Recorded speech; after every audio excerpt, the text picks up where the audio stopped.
My name is Sergey, and on the call here, I have a Panos Venardos from Infineon.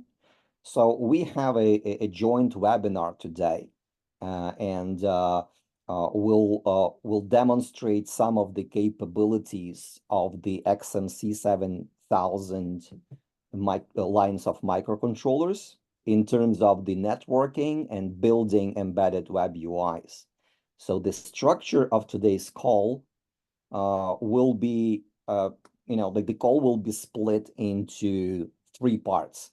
On the first part, Panos is going to talk about a hardware, about the XMC7000 lines of microcontrollers, about the capabilities and so on.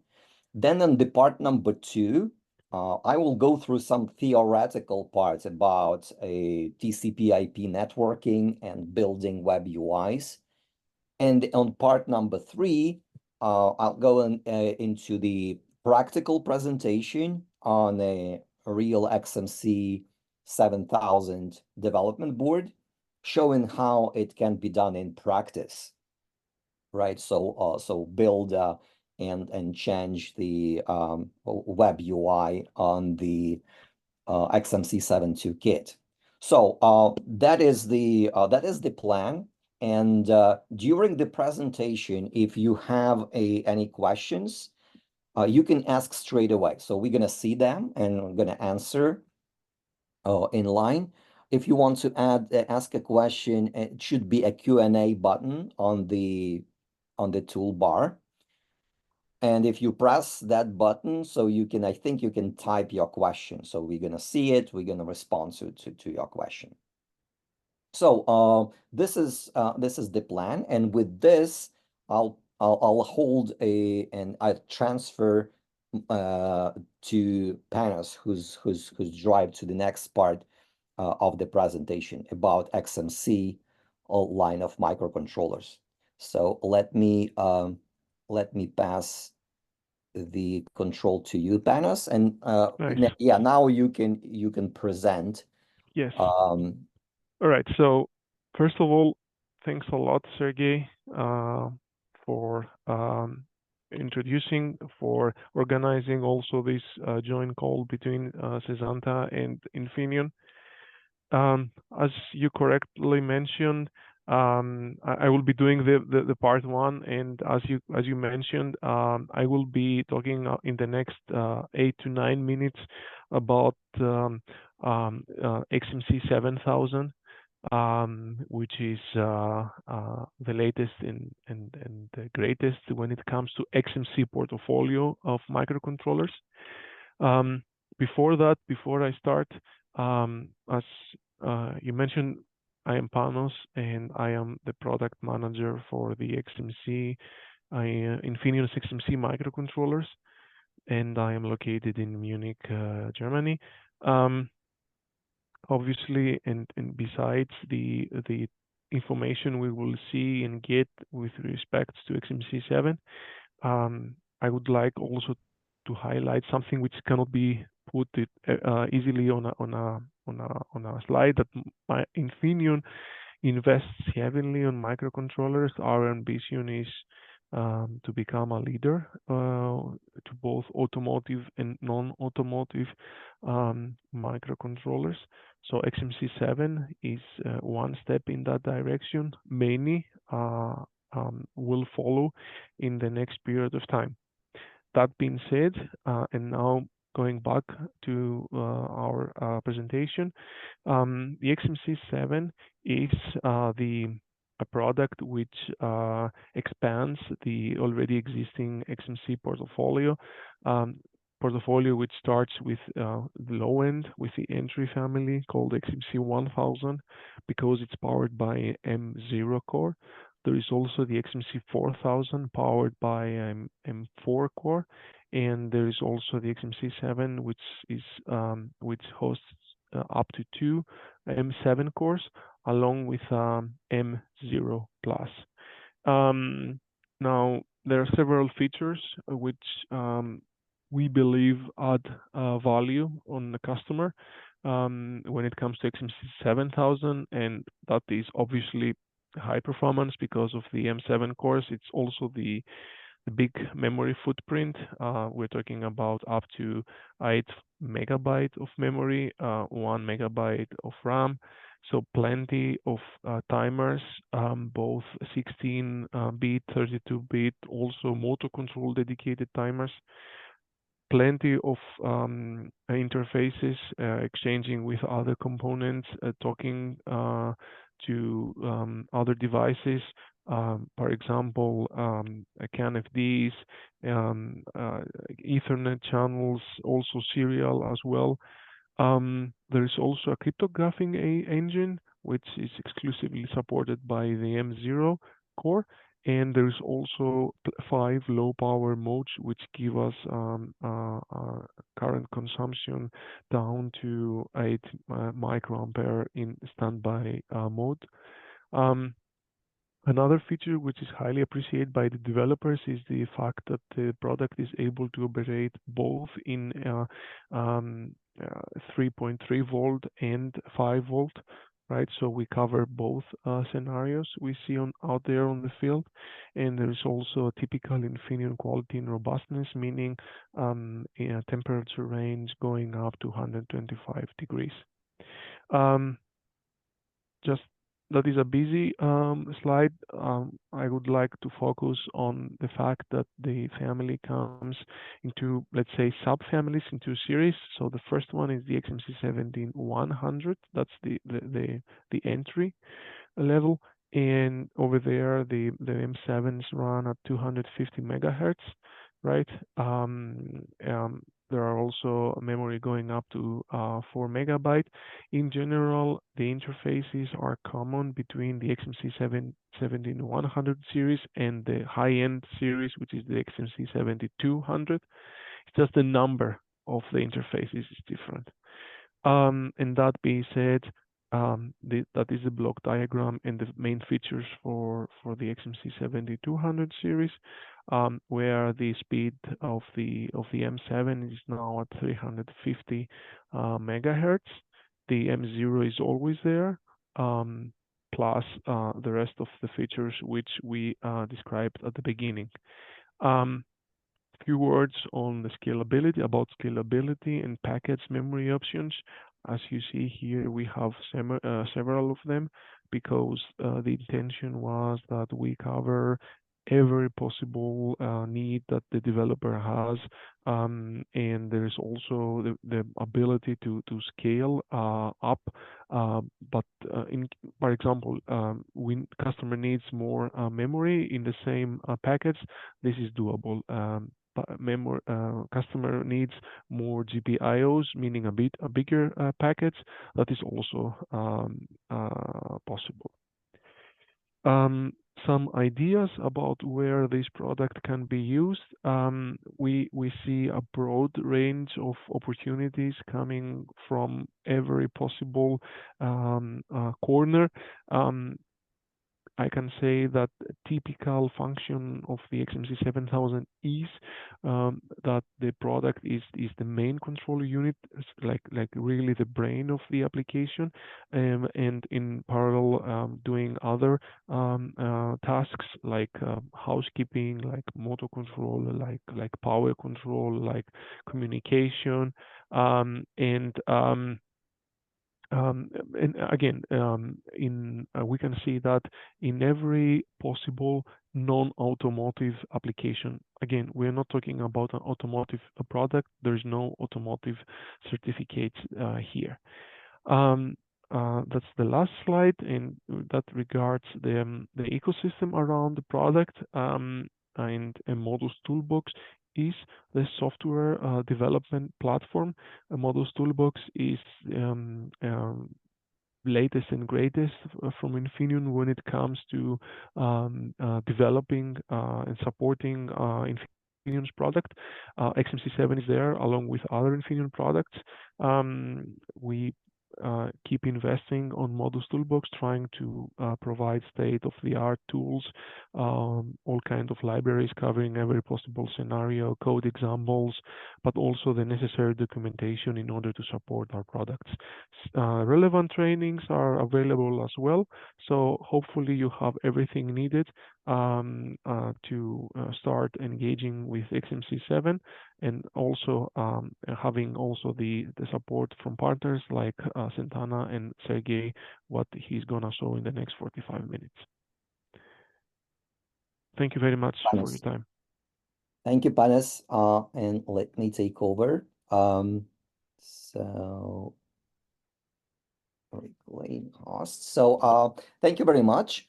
And now let me switch to the next part of the presentation, which is part number 2, theoretical part about networking and the UI, web UI, embedded web UI in particular. So yeah, there are many features and a lot of things that could be said and explained about Infineon XMC7000, but today we are concentrating on the embedded networking functionality and web UI, embedded web UI development, right? So I'm going to talk briefly about who am I, so you know who talks to you. I'll go and explain quickly about the TCP/IP stack structure, about the web UI application structure, and about the web UI project structure. So that will be the theoretical part. And then the practical part will be part number 3, when I will show in practice how things work on the development board. Okay, and about the questions and answers, I mentioned before, don't wait for the end of the call, press on the Q&A button and ask in line if you have any questions. So let's start. My name is Sergey, and I'm an engineering director at Cesanta. Cesanta is the technology company based in Dublin, Ireland, and we develop and distribute embedded network software. So specifically, our main product is a lightweight TCP/IP stack with MQTT, HTTP WebSocket capabilities, which also includes TLS stack. So I'm going to use that later on. Also, I'm an author of several guides, an embedded network programming guide and bare metal programming guide, which are published on GitHub. So, and also I'm a conference speaker, so doing talks on various conferences. So this is me. Myself and our team collected quite a bit of experience in embedded networking during the last decade or even more. And my goal is to share some of that with you today on this call.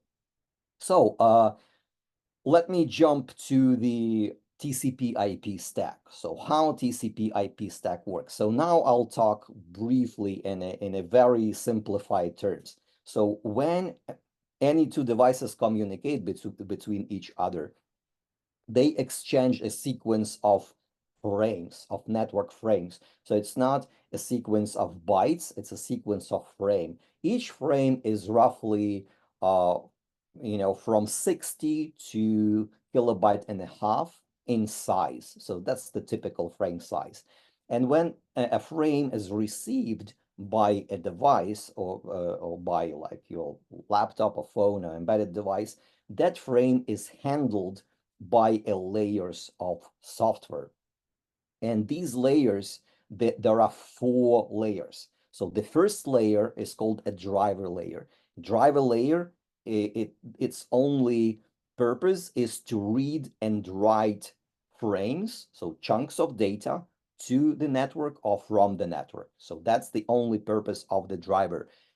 Driver doesn't know the format of the frames, it doesn't know the internal structure of frames, it doesn't know any of that. So its only purpose is to read a piece of data. That's it. So when driver reads a frame, it then passes that frame to the next layer. And the next layer is a TCP/IP stack layer. Every frame consists of the protocol headers, which go at the beginning of the frame. So MAC header, IP header, TCP or UDP header, and then go data. So what TCP IP stack does, simplistically speaking, it just strips off all the headers and gets only data part and passes that on to the library layer.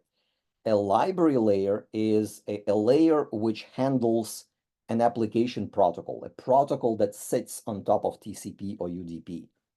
For example, such protocols are DNS. So when you want to resolve hosts to their IP addresses, that's DNS on top of UDP.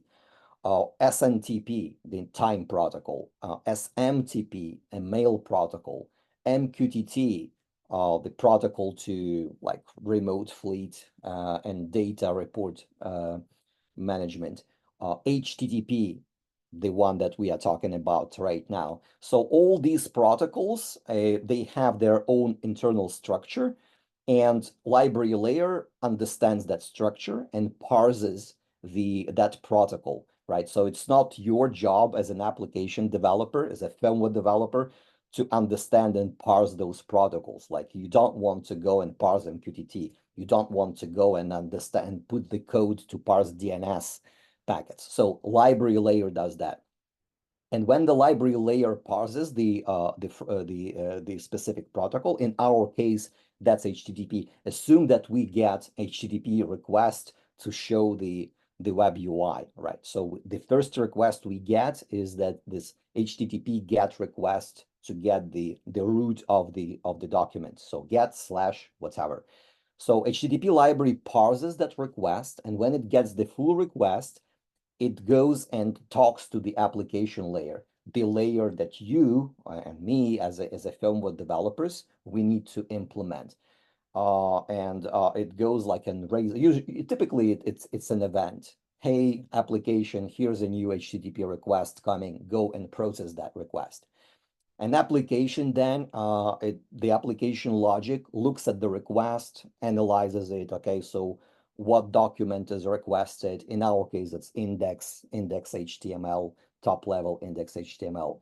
The application logic reads that specific file or generates the response and then passes on back to the library layer saying, I've got the response, go and send it. The library layer gets the response, wraps it into a valid HTTP message, and passes it on to the TCP IP stack layer.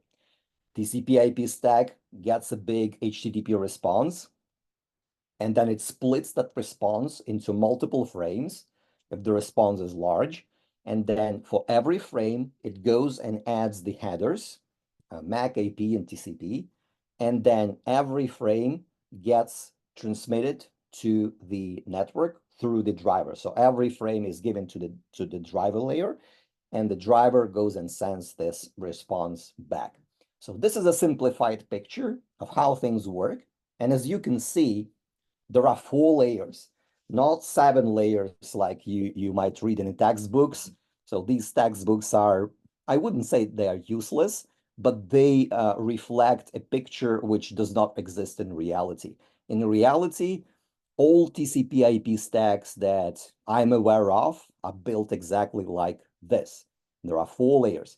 And if you are an application developer who like looks in implementing some network functionality, for example, reporting data over MQTT or implementing a web UI, you need to implement all these 4 layers, right?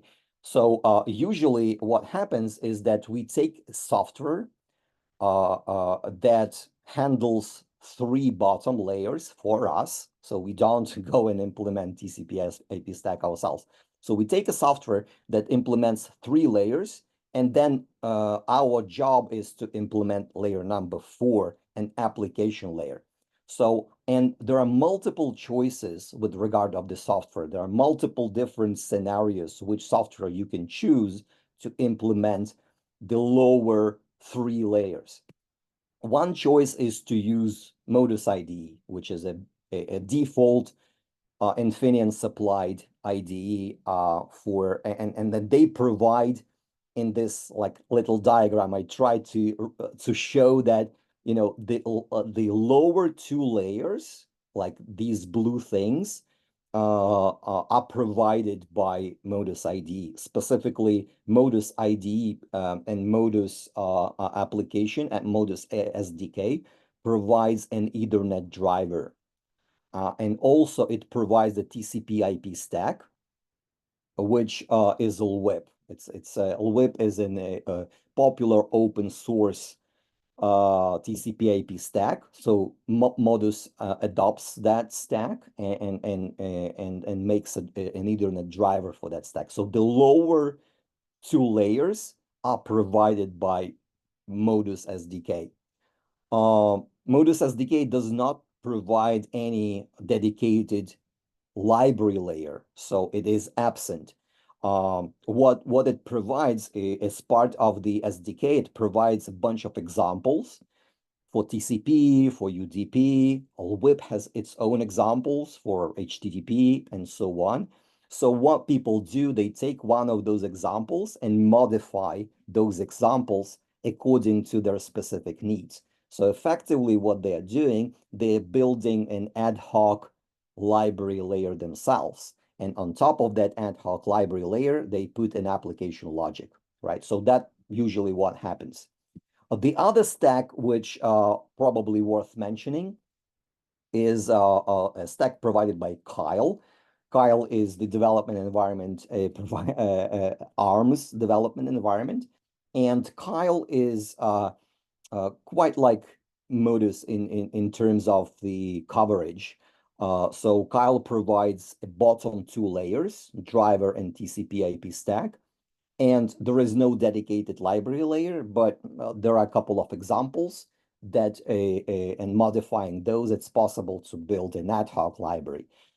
And the other possibility is our own software, Cesanta software. And by the way, Cesanta, our company, is a partner of Infineon, right? So, and a Mongoose library provides all three bottom layers.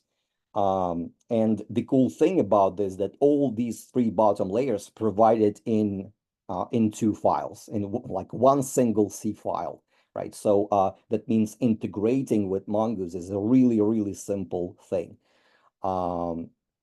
And then what you need to do is you can just add an application layer on top of that.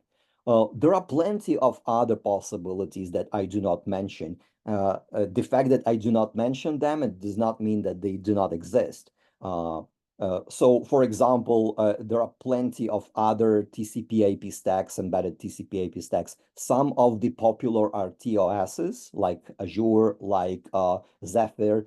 They provide a TCP/IP stack built in, right? So there are plenty of possibilities, dozens of them, and obviously the choice is not limited by those three choices that I mentioned. But I think these are the like the popular choices that worth mentioning. Okay, so assume that you as a developer decided on some specific software stack, and now the task is to build the web UI. So how that works? So when you build the web UI, it's important to understand how the web UI application gets structured in the first place. And the way the application gets structured is that the whole UI functionality is divided into two parts. The first part is so-called static functionality.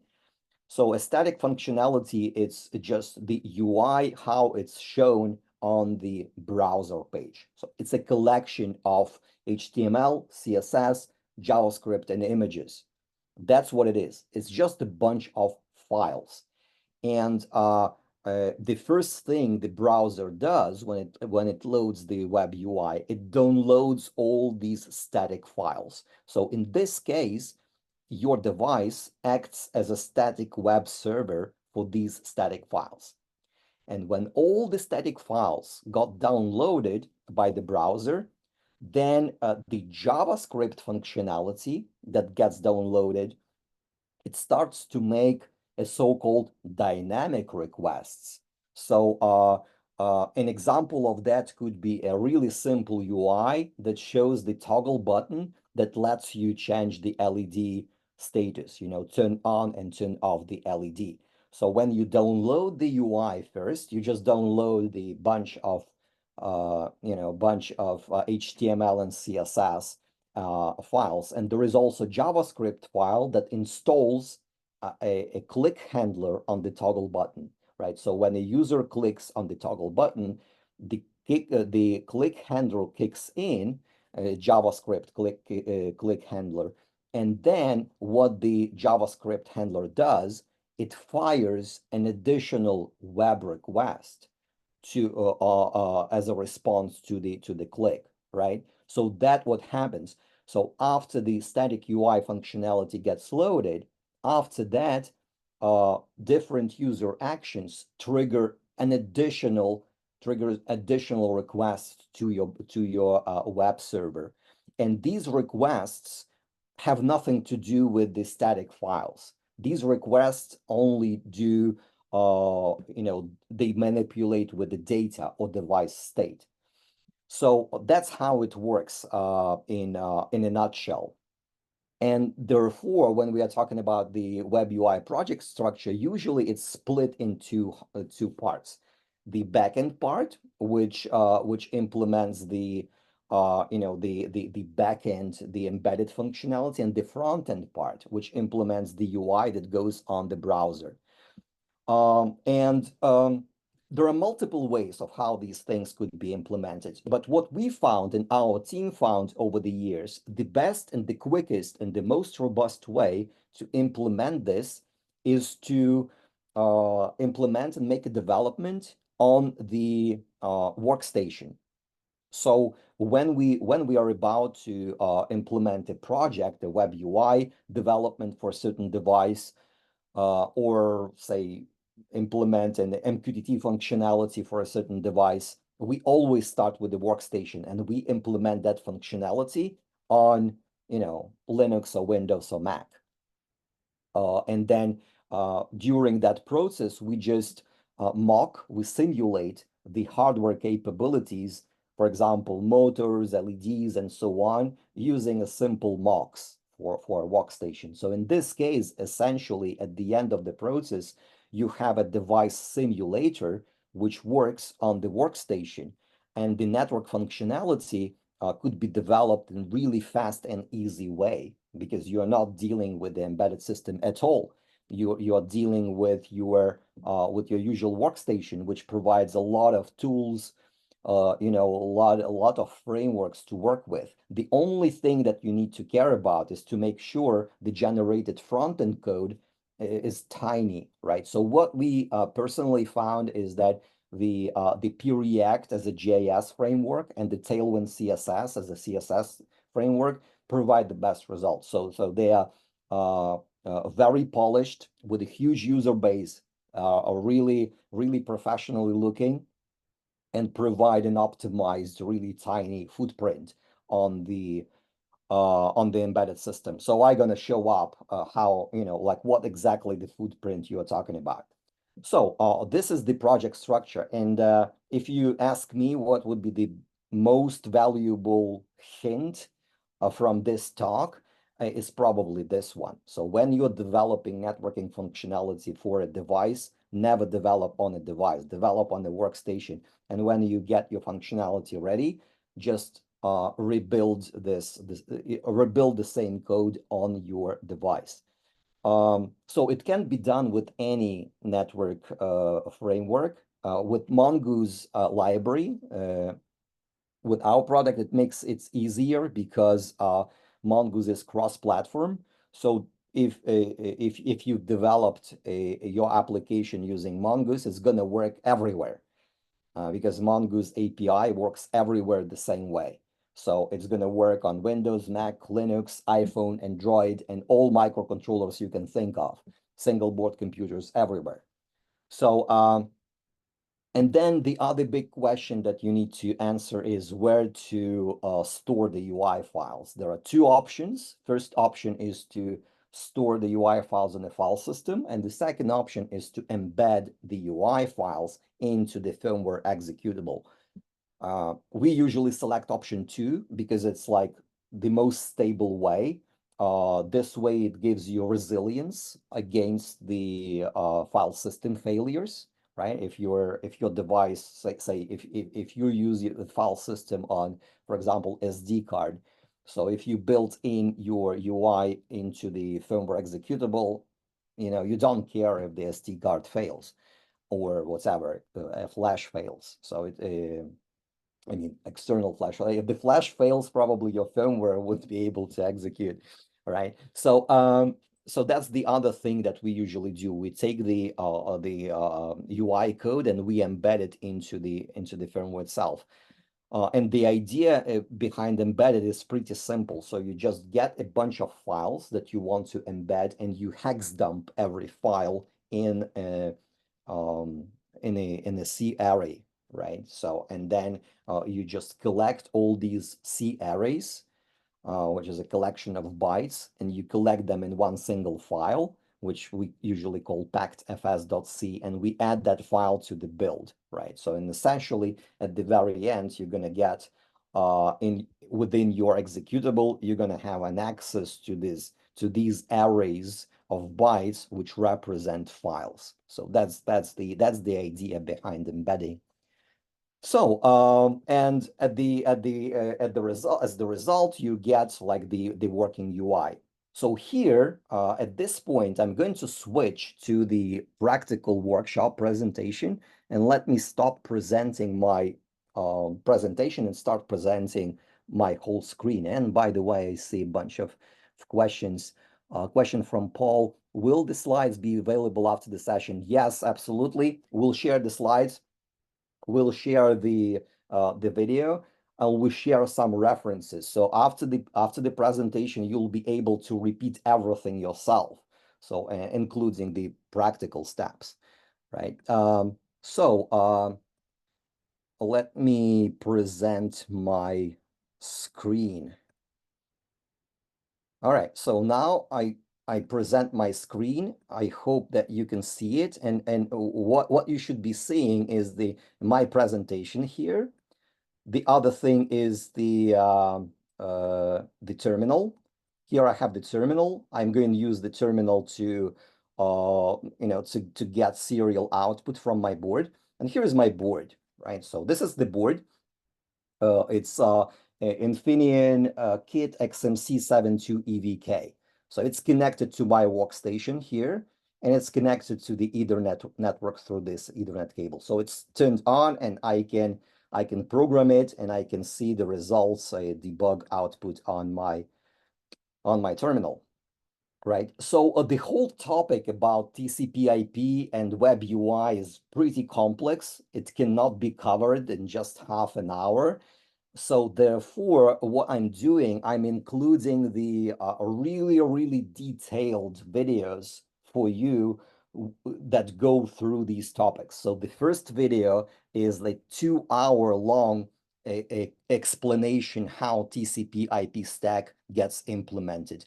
I believe that's the only video available on YouTube that talks about implementation. So it does not talk about theory. So because like many talk about theory, how it like gets implemented in theory, but this one, it actually goes through the implementation, what functions, how exactly driver gets the data, how interrupt handler work, what interrupt handler does, how it uses queues to move the frame to the TCP/IP stack, what TCP/IP stack does, how it parses the frames, how how it gets the data and calls the application layer, everything step by step. It's pretty complex. It's 2 hours, but it's one of a kind video. And the second one is the web UI. So how specific UI widgets and UI elements translate to the HTTP calls, right? So it's also, it's not that big. It's 20 minutes video, but it's also pretty detailed. It covers every step. And so you'll get these slides, you'll get these references. If you want to follow up later, you will be able to, right? And what I'll do here, I'll take a shortcut. I will use one of our tools, which is called Mongoose Wizard. And here is the tool. So this is an online tool which lets you build your network applications really, really easily, right? And I'm going to use that tool to build an application for this XMC7 board. So this tool generates projects based on Mongoose library, and Mongoose library is the product of ours, is an open source library, is an open source lightweight TCP/IP stack. The coolest feature about this TCP/IP stack is that there are only two files, mongoose.c and mongoose.h. So these two files implement everything. These two files implement all three layers described here in this diagram together with TLS. So that means that if you want to create like a full network application, for example, you want to connect to, AWS IoT and also implement a web UI with HTTPS support, with login, with everything. So you don't need any other software, just these two files, and you don't need anything else. Or you don't need embed TLS, you don't need RTOS. Well, you could use RTOS if you want to, but it can work with bare metal or with RTOS, whatever you wish. Right. So this is one of the best features of this library. And Mongoose is pretty long time on the market. It's since 2004. So it's 20 years on the market. We've got plenty of customers, like thousands of companies and products use that. One of our famous customers is NASA, and NASA uses Mongoose on International Space Station. So these two files which you can see, they work on the International Space Station. They serve scientific experiments, so that allows people from NASA to get results of scientific experiments in real time from the ISS. So anyway, let me jump to the presentation. So what this wizard does, it's a quick visual tool that allows you to generate a working file or working project for your development board. So and on this pane there are like generic settings. What do you want to enable in your project? And default is that we want to enable web UI and we want to enable a login page for this web UI. And the most interesting part is this web UI builder part. So this web UI builder allows you to create the the UI in in a visual form using drag and drop interface. So you don't need to go and write front-end code at all. So you forget about front-end coding.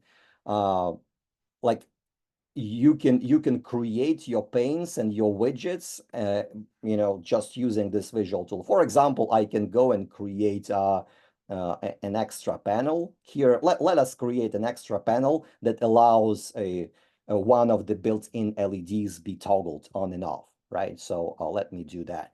So I call this a panel is LED control. And I will add a new widget. First, the label LED 1 on off. And another widget would be the toggle button. And I'll create a new variable of type Boolean. Let's call it my LED, right? And the value will be off by default. Right, so here we have it. So basically, I'll have a simple panel with one simple toggle button, which I can control my LED on and off.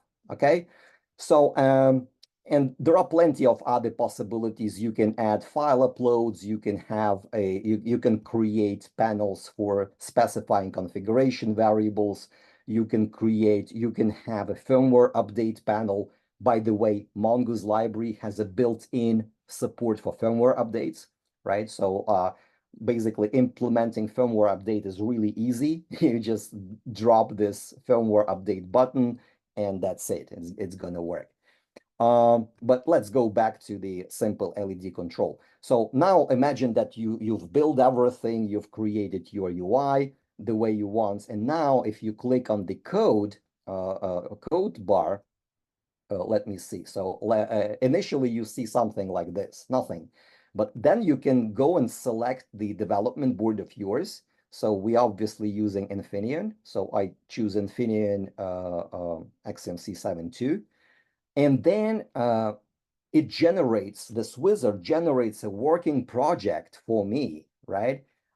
Using one of the available development environments. So in our case, we use a simple GCC plus make development environment. So we generate a minimal project, and this project I can download on my workstation. So now I am in a directory called TMP High. There is nothing, it's an empty directory. So what I'm going to do, I'm going to click on this sync button to synchronize, basically to download this project to my workstation. So I click on select, and now if I list the files in my local directory, it's gonna have all these like files, right? So, and this is the minimal project for my XMC development board.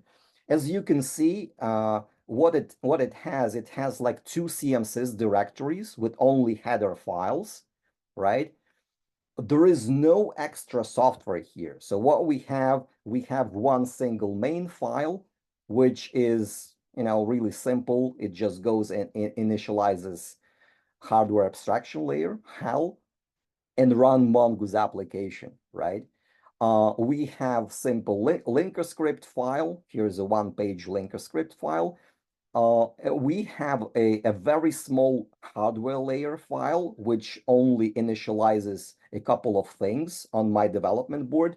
And if we take a look at function HAL init, we can see what things get initialized. So this HAL layer is just a quick shortcut to initialize a minimal application on my development board. So what we do, we initialize clock, then we initialize UART.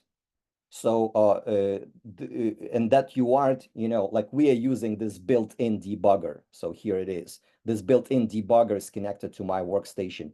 And the MCU, so this is the Infineon XMC7000. This MCU is connected to the debugger. So this is a debugger. It's connected through the SWD debugging pins, and also the UART controller.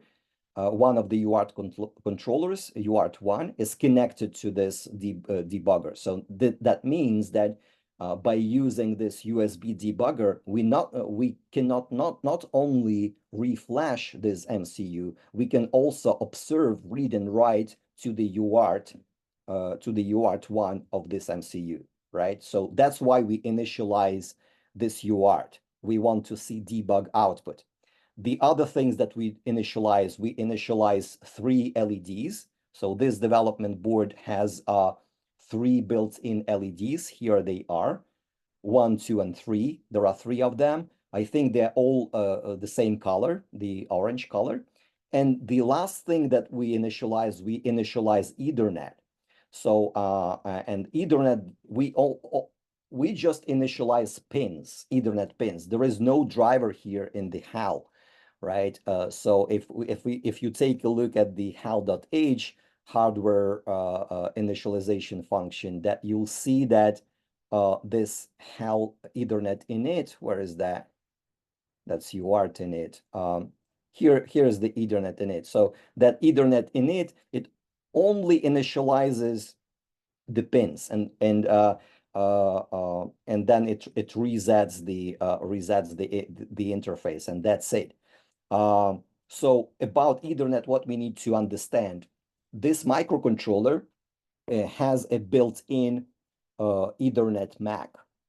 And every Ethernet hardware, like every Ethernet hardware has two parts, a MAC controller, which is a hardware independent part, and the PHY controller, which is hardware dependent part, because Ethernet can work over a copper, over fiber, over multiple physical medias, right? So, and this Infineon chip does not have a built-in PHY controller. It only has a built-in MAC controller. So that's why it uses an external PHY controller, which is here, right? So this Ethernet jack is connected to the PHY controller, and that PHY controller is connected to the MAC controller using those Ethernet pins.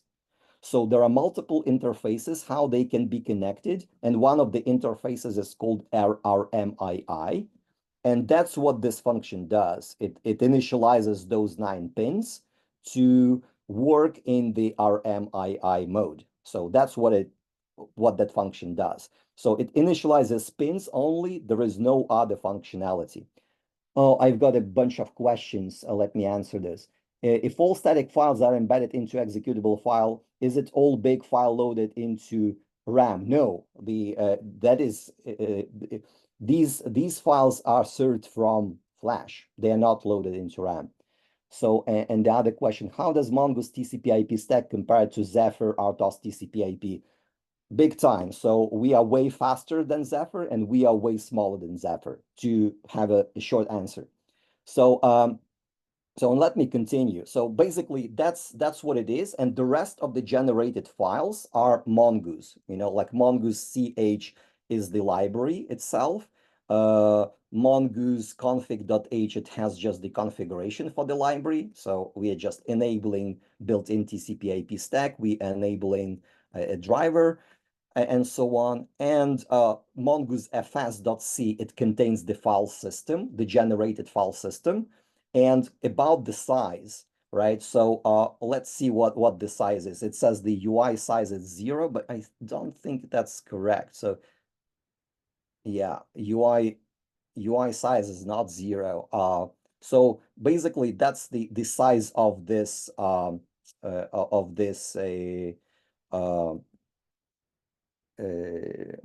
know, size of this array. I believe currently it's about 20 something kilobytes, right? So that whole UI that you see here, it's about like 27 something like this K on flash, right? So this is the footprint. So it basically, in a sense, it's very highly optimized. So there are a couple of other files, but let me just do it. So when I hit make to build it, and a make command just fires a compiler, and a compiler compiles those files, main.c, hal.c, startup.c, mongoose c, and that's it. So, and creates firmware.elf, and then we generate a firmware.bin from firmware.elf, and that's it. So at the end, we've got a firmware.bin. Our firmware size is 72 kilobytes. Here it is, including the UI inside, including TCP/IP stack, including everything, right? So now what I'm gonna do, I open the flashing tool to flash that firmware. So let me connect and flash. So I hit program to flash this thing on the board. And now let me start the serial monitor. So I'm starting the serial monitor. And it says network is down. Why is that? Because I did not. Yeah, so now when I plugged in the cable, because it was not plugged in correctly. So now I see the output from the library that it got the IP address from DHCP, and this is the IP address. So if I start another terminal, I ping this, I can see that the board is live, right? And I can go to this IP address in my browser.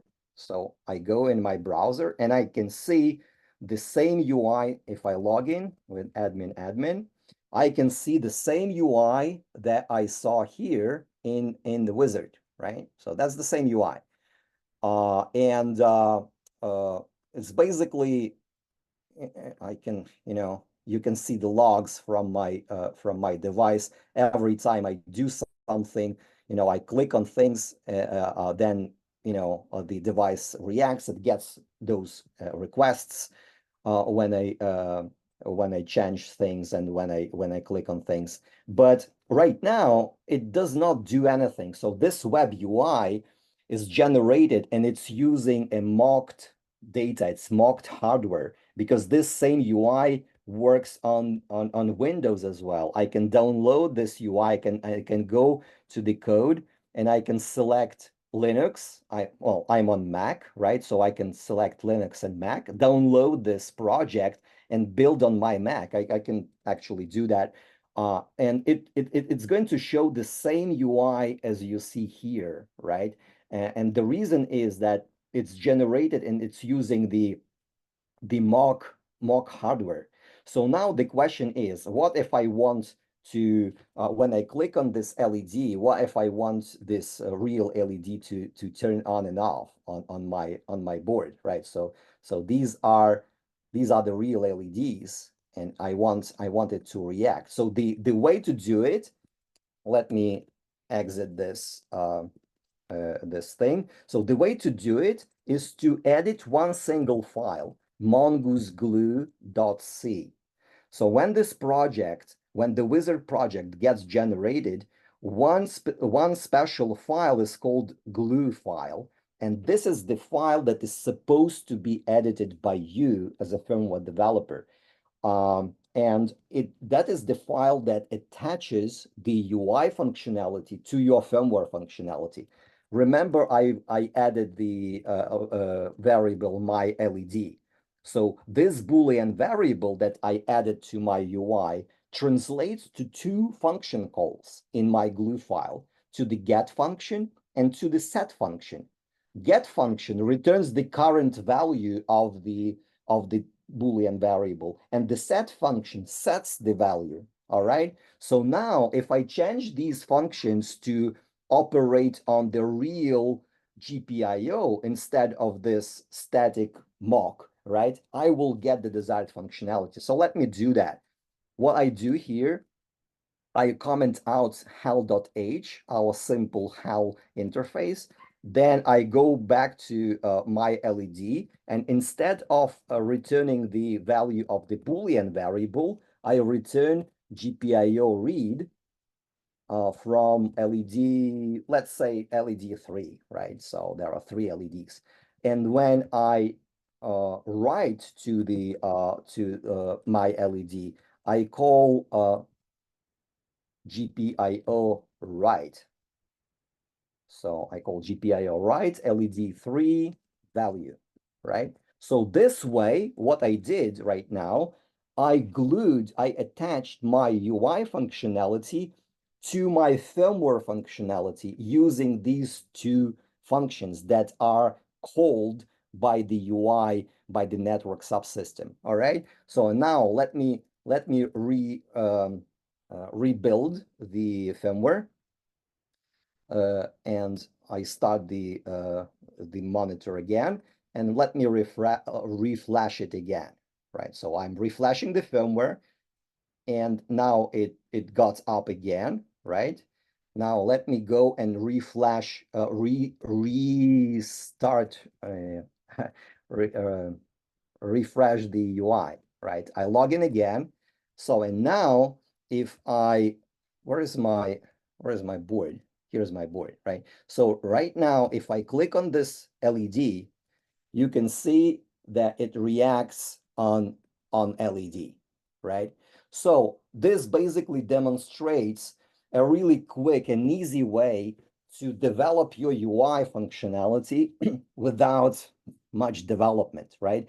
All what you can do, you can just construct your UI using this visual tool. You can create your project, and you can create it for, right now we support bare metal environment and Modus environment. So and we are going to add more environments like Kyle, like Zephyr, and so on. But the cool thing is that it generates like the project for you, and you don't need to go like and do front-end development, design your RESTful API, and so on and so forth. So all you need to do is just to edit this glue to attach the the network functionality to your firmware, and that's it. So it saves a tons of time and tons of space as well, because what we did, we just crystallized all our experience collected over the years, and we generate the code that that follows some of the pitfalls and best practices that we've collected over the years. So by using this, you're basically using a highly optimized functionality and optimized implementation. So if you haven't been exposed to the network programming before, it's a really good way to get a really high quality firmware code from the get-go, right? So that's basically it. That's what I wanted to share today with you. If you have any, like, obviously I can talk more and more about this topic, but I believe that we are pretty much out of time. So if you have any questions right now, you can ask. Otherwise, what I'm going to do, I'm going to send all the references to all the participants. I'm going to send slides, references, the recording, and so you'll have all that information for yourself, so you can follow everything that I've presented today yourself. And if you have any more questions during, like, in the future, please don't hesitate. Talk to us. We'll be happy to help. We'll be happy to assist. We also conduct other webinars on the topics like over-the-air updates, which are relevant to this one. So if you're interested, you can go and subscribe. But other than that, thank you so much for participating, for giving your time and your attention today. I really appreciate that. Thank you, Panos, for attending. I really appreciate your time and your effort. Wojciech is asking, will the recording be available? Absolutely, yes. I mentioned that what we'll do, we'll share the recording, we'll share the slides, and we'll share the references. So you'll have everything in your inbox shortly. So thanks a million, everybody. I appreciate your time. Hope it was useful for you, and take care. Bye-bye.